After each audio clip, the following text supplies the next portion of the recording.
Hey, welcome back. Today the thing I want to talk about is boundaries.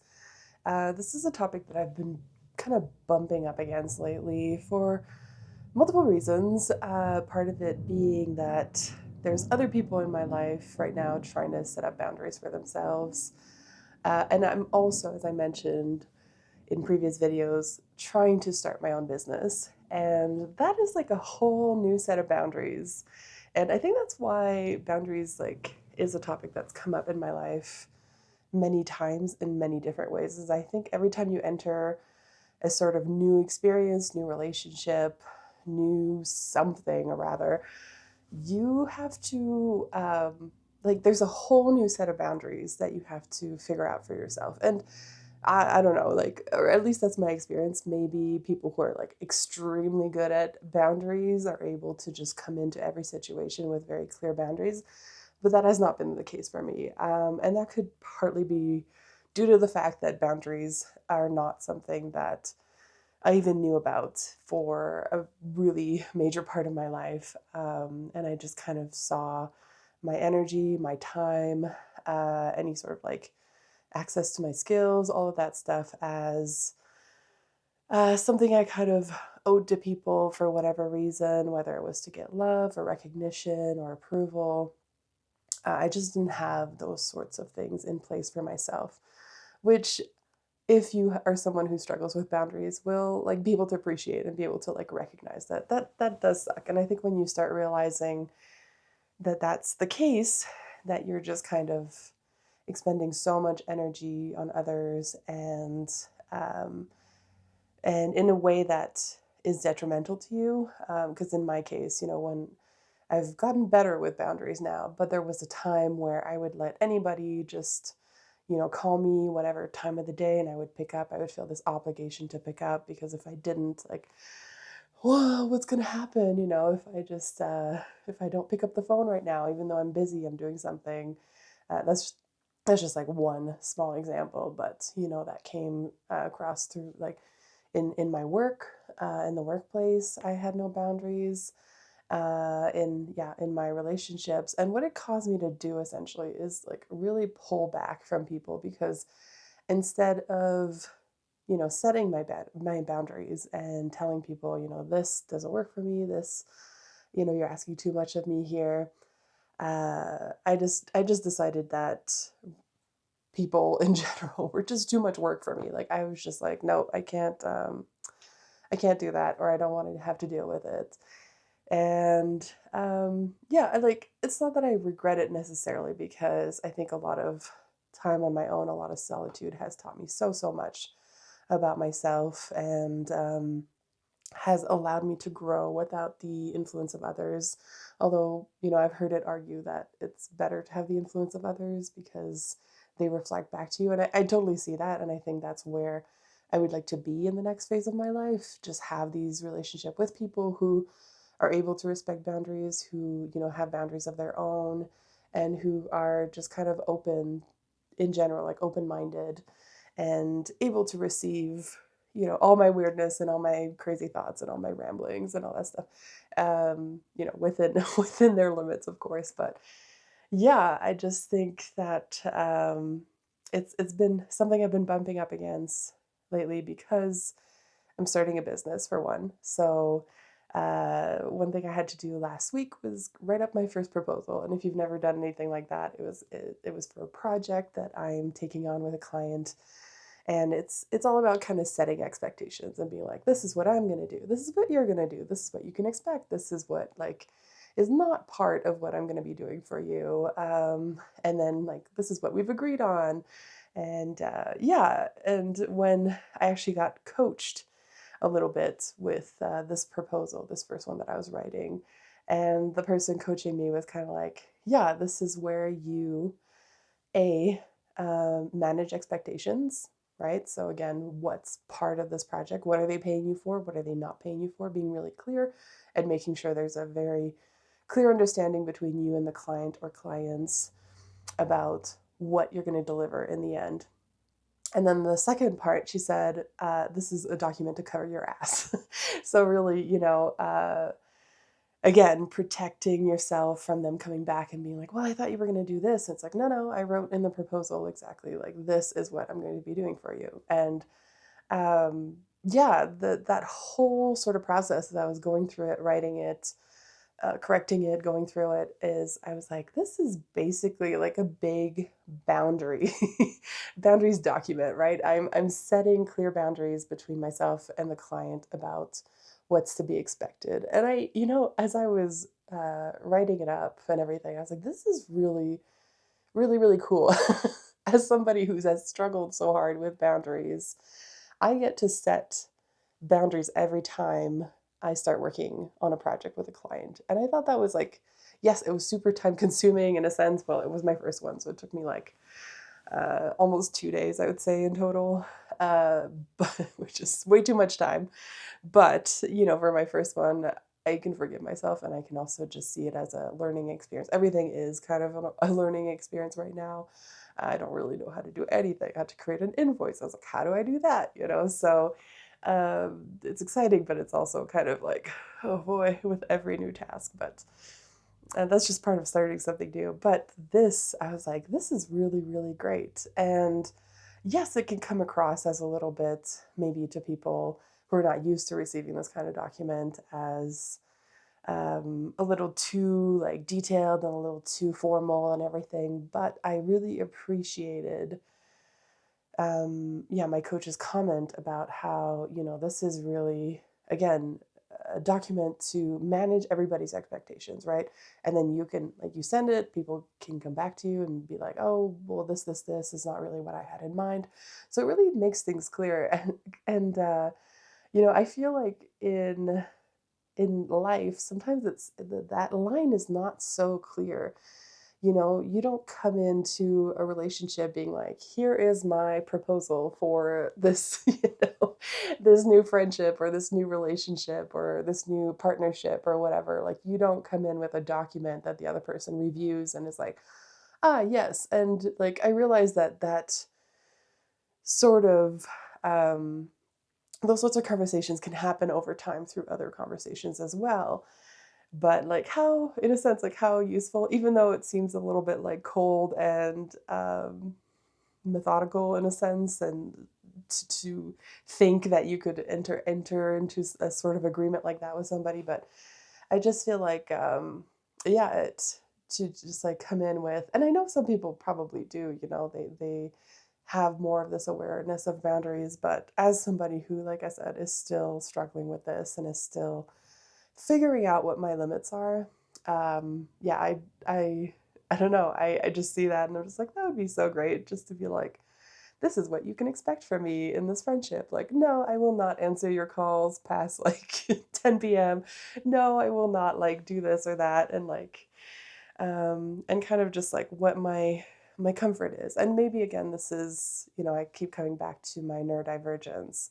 And I know that, I have these sensitivities that other people may not understand or feel themselves or have experienced themselves. So that makes it a little bit tricky, in my opinion, as well.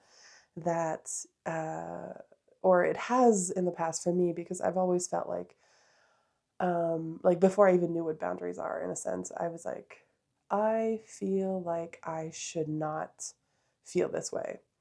So let's say, I don't enjoy going out to coffee after work because I'm exhausted. I was like, well, normal people go out and have coffee after work and they're fine.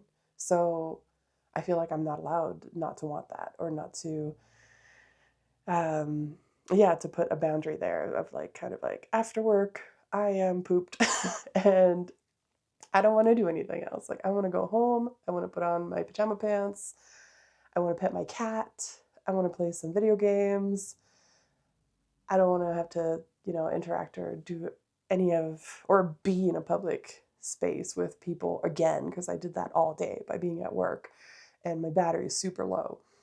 So yeah, I always kind of overrode my own emotions and how I felt to comply to what I thought other people, like normal people, should do. And I tried really, really, really hard. And this is like now tipping into the topic of masking because I've kind of talked about this in my previous videos, but I was a very high masker, and I was quite good at it, in my opinion.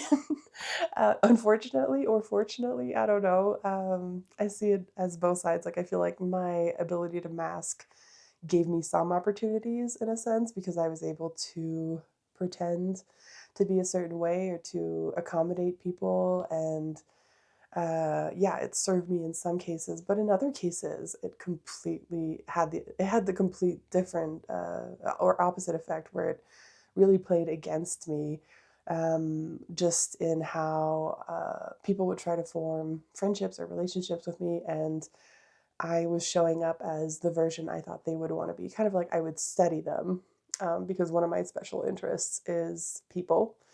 And so I would kind of like study them and like watch them talk, listen to them, ask them questions, really erase myself for the first bit, share very little about myself. And then I would enter into this next phase where it's like I knew enough about them that I knew the person I should show up as for that, for that particular person. And I was a different person with every every person that I encountered or any person that wanted to form a relationship with me. And, I don't it sounds like really, I don't know, really like bad or something. It sounds like I was a big liar or something. I mean, masking is in a sense lying, but it is like self-protective. And also, I think the additional piece with me is, like I mentioned, I've always been very interested in people and just like getting to know people and understanding people.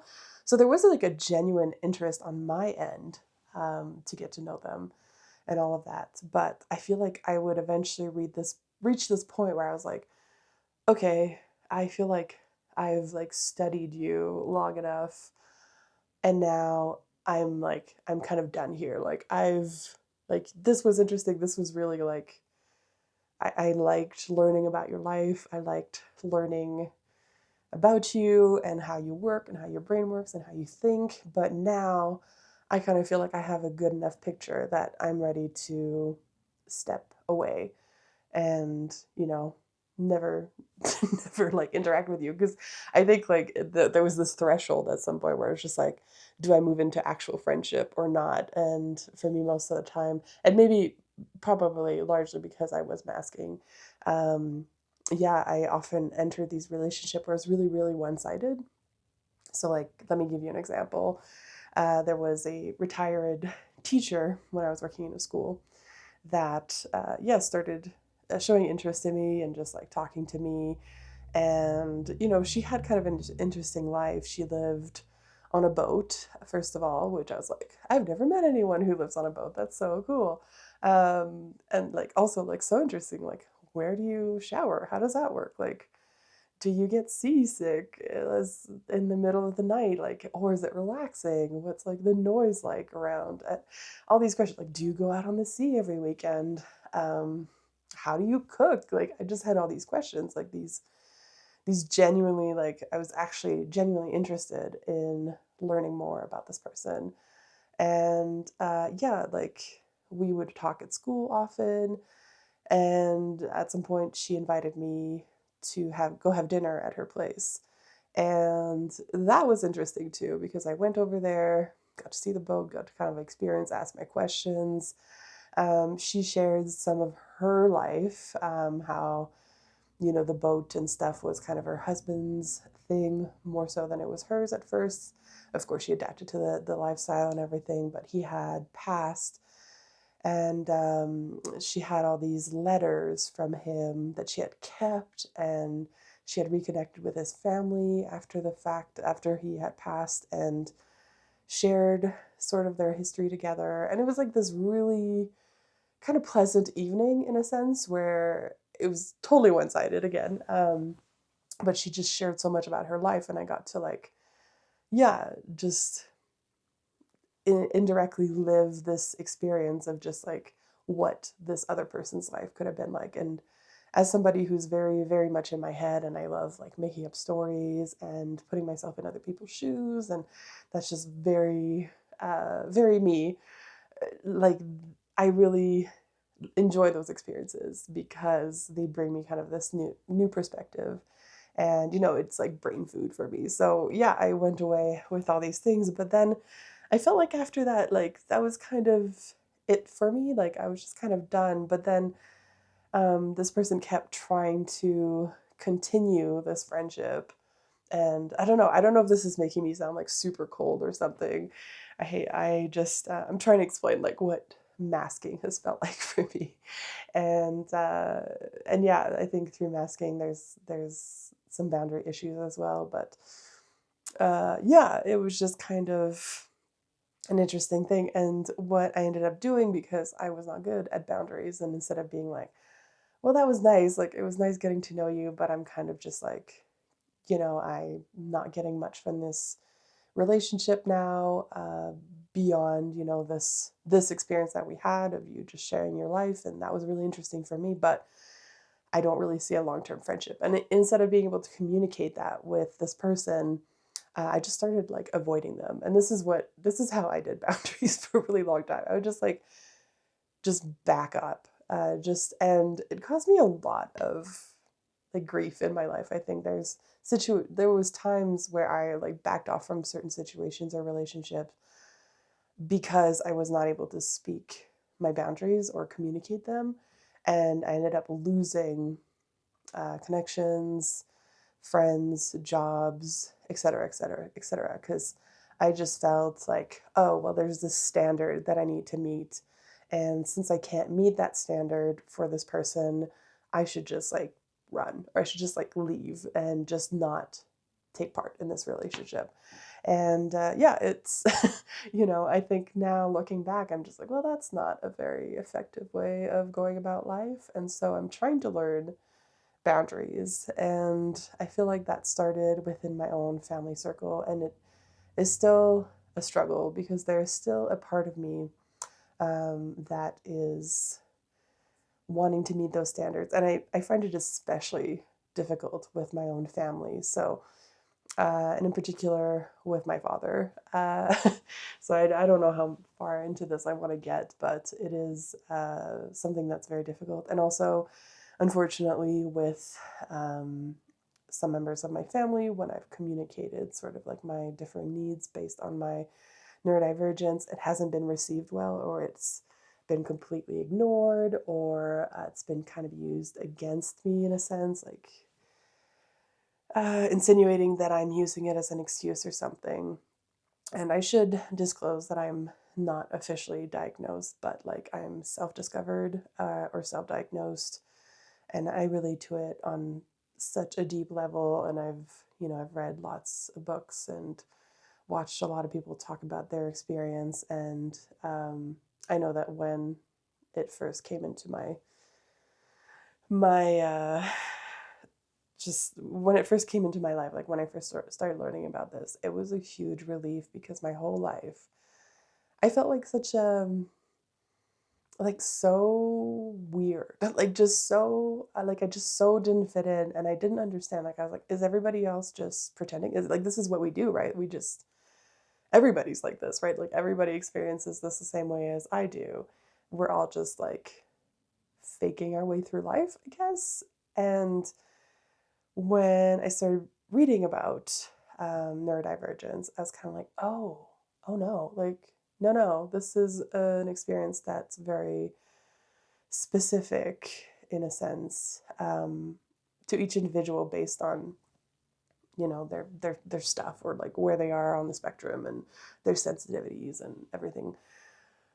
But it was not just this like kind of social agreement that we were all trying super hard to, like, kind of like I was trying super hard to just be normal, and like overriding my own feelings, my own needs, my own emotions. And so, yeah, back to the topic of boundaries here is that I think that for people who are neurodivergent, it's almost like harder, and but also more important to set boundaries. And the crappiest part for me is I feel like the boundaries that we set may seem extreme to a lot of people, who may not know much about neurodivergence, or may see these things as like personal attacks. And I mean, that's true of all boundaries. I think, you will encounter people in your life, no matter, no matter what, where you're going to encounter people in your life that just don't respect your boundaries, or just like make fun of you for them, or just like find you too sensitive, too much, too this, too, and that's going to happen no matter what. But I think when you're neurodivergent, or in my case, with like a little dash of autism, yeah, there's things that really, really bother you, but they're not supposed to, or like people don't experience those things at all, or something. And so when you make those, when you try to speak about them, or speak about these things that are difficult for you, you're just viewed as being difficult, or lazy, um, or like, oh, not adventurous enough, or this or that. Like, and they don't understand, in a sense, your experience. So let me just like throw an example here. But when my dad came here at some point, he took us to a barbecue place, really close to where I live. And this place, first of all, played country music. And like, if you like country music, that's great. It is not my thing. It is one of the few types of music that I can't seem to enjoy. And yeah, in this place, they were playing country music. And something about me is, if there's music playing, it's like nearly impossible for me to ignore that. And I've read, and I don't know if this is true, but I've read that like most people will come in, they'll hear the music, like, and then they'll be able to tune it out. But I do not. Like, for the entire time that I'm there, I am hearing every song, every lyric. I can try to just like tune into the conversation instead, but it's always just kind of like this nagging thing. And again, as is it's not it since it's not a type of music that I enjoy, it's like slowly like grating at my nerves, just like, I just want to like skip the song, but obviously I don't have control over that in this situation. The second piece was that it was a very like open concept sort of restaurant, very like barbecue feel outside, like picnic tables, and lots of people. But because it was such an open space, there's all like, you can hear just all the overlapping conversations. And there was a lot of children. It was a very family friendly place, so lots of like, uh, yeah, like children noises. And I don't have children for various reasons, but like, I unfortunately get very, very easily annoyed by um, a lot of like children's interactions. And at the same time, I'm like, you go be you, you be a kid. Like, that's great. I'm total support of that. But at the same time, like, I generally don't put myself in situations where I have to be around children, just because it does affect me. And it's like, again, it's just something that slowly grinds me down, and just takes away my energy faster. And so, like, so far, okay, there's country music, there's children, there's loud noise, there's open space. Um, and then it was also just a very sort of lively place. Um, just lots of hustle bustle, like lots of things going on, bright lighting, which is another sensitivity of mine. And then finally, there was a crazy long wait time. I think we waited over an hour for our food. So I'm sitting here in this, like, the pits of discomfort, trying to just be like, just be normal, just be normal. Like, people enjoy this. People love going out. Like, this is like a super cool, fun activity for almost everybody here. And here I am, like, in misery, basically, like in the same environment as everybody else who is clearly just like loving this. Like, they come here, like, this is a big treat for them.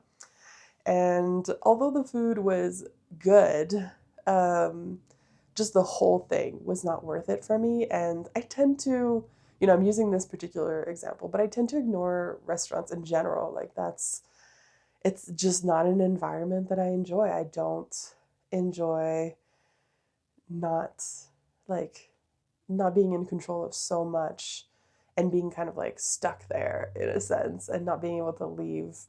Uh, yeah, and so, but that's an example of a boundary that's really hard for me to put forward because, of course, in this situation, it's expected that I be grateful because my dad is taking me out. This is supposed to be a special occasion. We are going out as a family, celebrating whatever we were celebrating. This is like a treat. People consider going out to restaurants as a little bit of a treat and a fun group activity or whatever. But for me, it's really not. And I just like in those instances, I feel so ungrateful. Like I just feel like I'm the one in the wrong. Like I'm the one feeling emotions or things that I shouldn't be feeling. Like I should be able to tune out the country music, to just look at the children and be like, children, like the, just they're so free and wild and great. And it's like part of me can see that because like my brain can attune to that and be like, this is what I'm supposed to be experiencing. But then there's the reality of what I'm actually experiencing, and the two like don't match.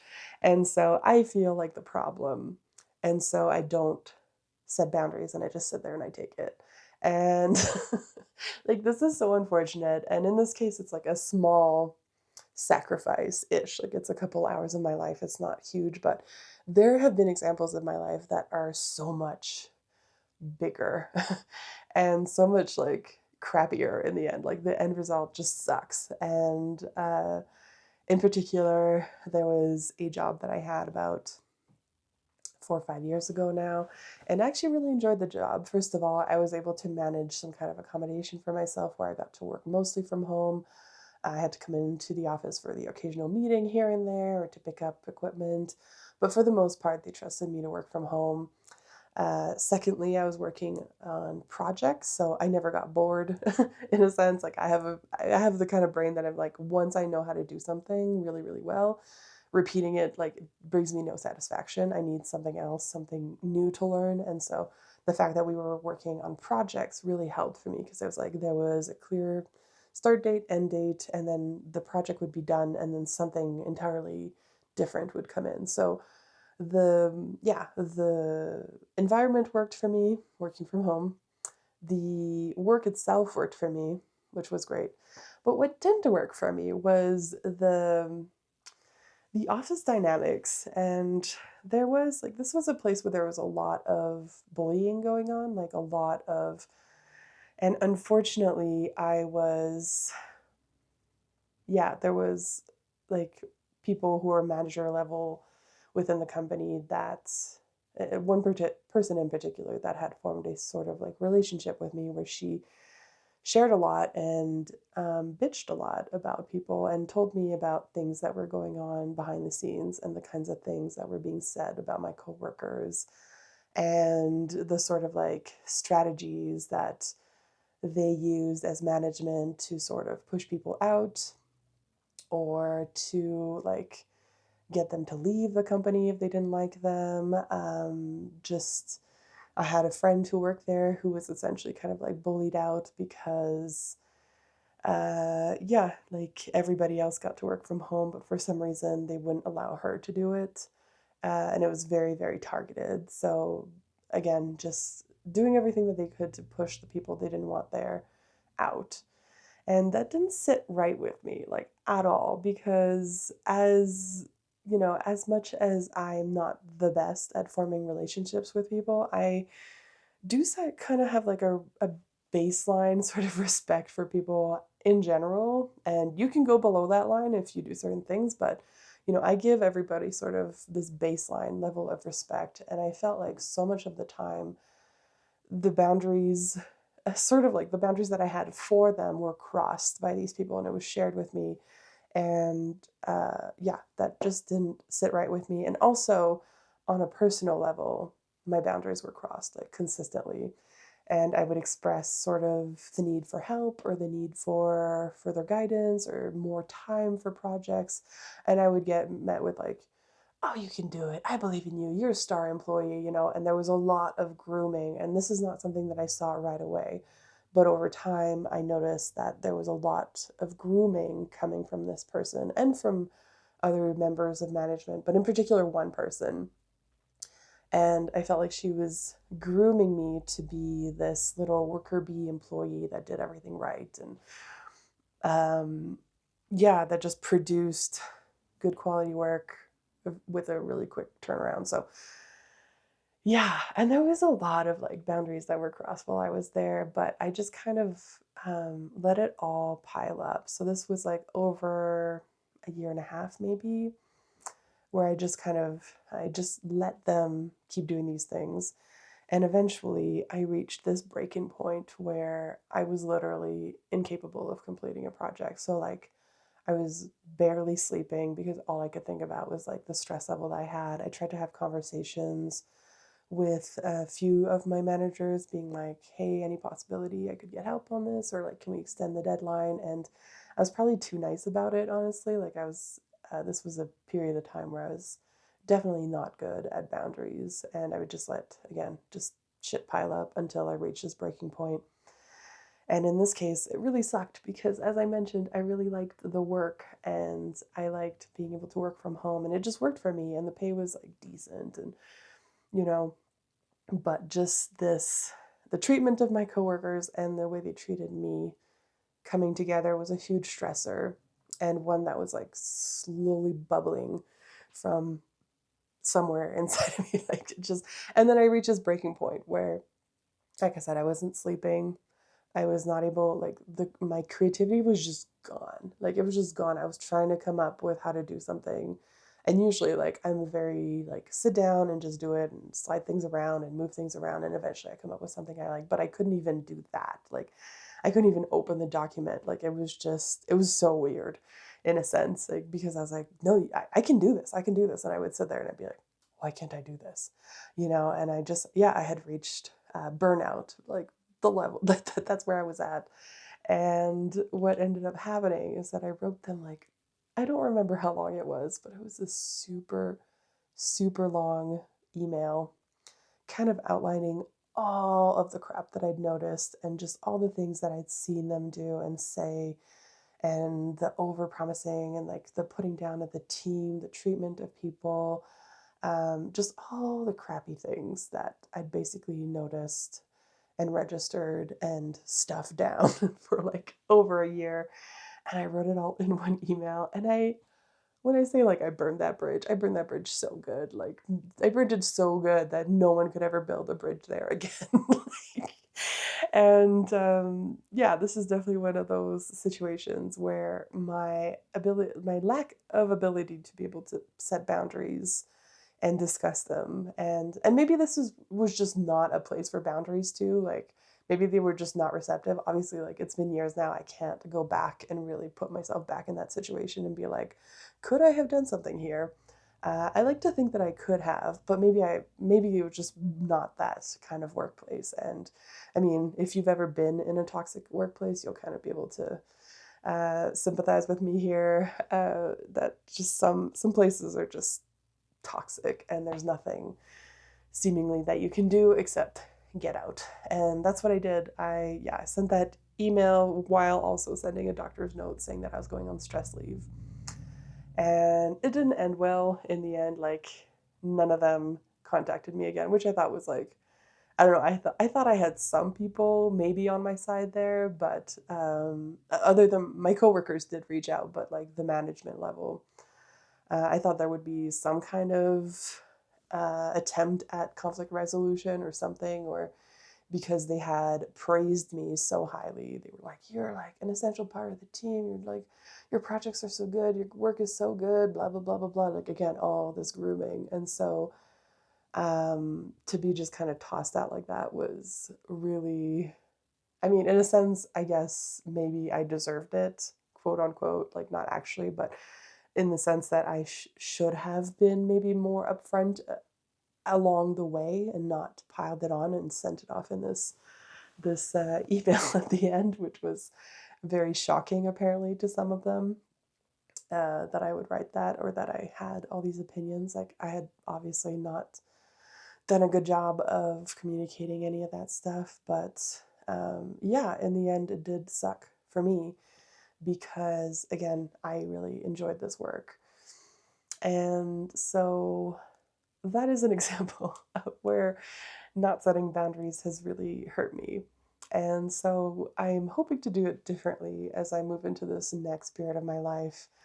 And that, I think that's why the topic came up for me as I was working on my proposal, is that I was like, this is where I work at setting those boundaries and making that very clear in my work so that I get, comfortable doing it, but also I get sort of like protection from this so that moving forward, there's no surprises and it's not like unclear and I don't put myself in these bad situations.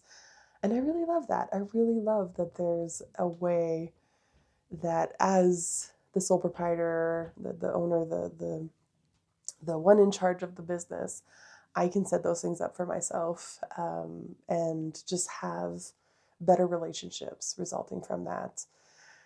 So, yeah, I mean, there's so much more to say about boundaries. There really is. But I think for today, I'm just going to end it here. And yeah, if I have more to say, I'll just make another video about boundaries. I mean, there's certain topics, like I said, that I could probably blab on for a really long time, but this is a good start. So anyway, I will end it here, but thank you for sticking around. And as always, if you have any sort of comments, or you want to share some stories of your own with boundaries, or whatever, whatever you may want to share, like, I'd be happy to hear it. I'd be happy to hear your stories or your struggles with it, or if you have any tips, right? If you have any tricks, like, if you have anything that you can share with the group, and let us know how you've managed to set up your boundaries and how maybe it's improved your life. Yeah, if you've got anything like that to add to the conversation, feel free to comment or message me or whatever, however this works. I'd love to hear it from you. So anyway, I will see you guys later. Bye.